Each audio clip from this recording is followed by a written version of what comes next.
influenced you the most? Filmmakers. You said Howard Hawks. Yeah, Howard Hawks is a gigantic influence. He is the single greatest storyteller, all right, in the history of cinema. And probably the single most entertaining filmmaker in the history of cinema. I mean, when you're talking about people who've like, worked for 30 years and have like, 25, 30, 40 films to show for it. When you go through their films and everything like that, you're looking at this film and like, I never saw this one, and I never saw this one, but I really want to. And then like, you start seeing some of their later works or some like early minor work that you'd always heard about but never saw it. You always are more or less kind of disappointed. It's like, that's okay, it's good to see it so I can say I saw it and everything.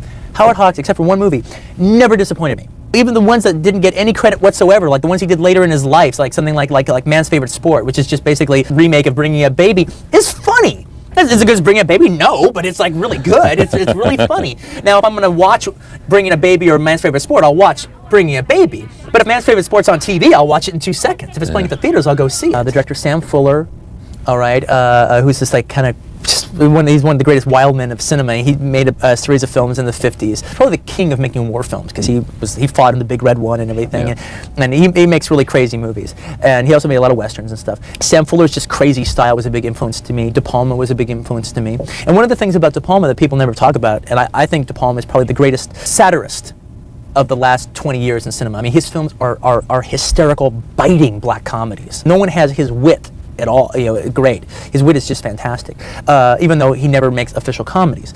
But like Scorsese's just daring. Yeah. Has always been a big influence to me. Sergio Leone was a big influence because of the spaghetti westerns? Oh, definitely because of the spaghetti westerns, and also because of like he actually, he was like the first director where when I started like really thinking about becoming a filmmaker, where I was like, wow, I mean, well, that's a director. These films are so stylized. They're they are so directed, and you can even like watch the whole filmmaking process. If you're thinking along those lines, if you're just trying to watch an entertaining story, it's there. And then also a major influence, Jean-Luc Godard.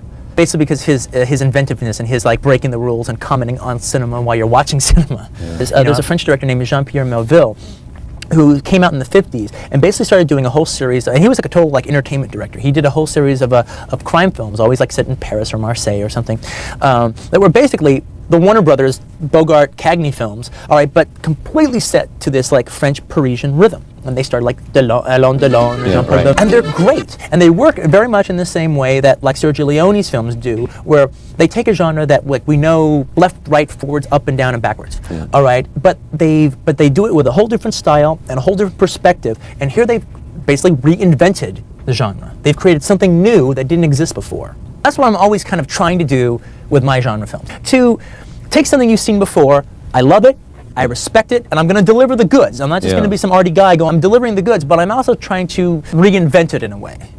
All right, do something, do it in a much different way you've ever seen before. Like in the case of Reservoir Dogs. Again, it's not trying to just be a clever boy. It's not just a clever idea. It's got to work dramatically. All right, but like, do a heist film. Deliver the goods as a heist film, but it's a heist film when you never see the heist.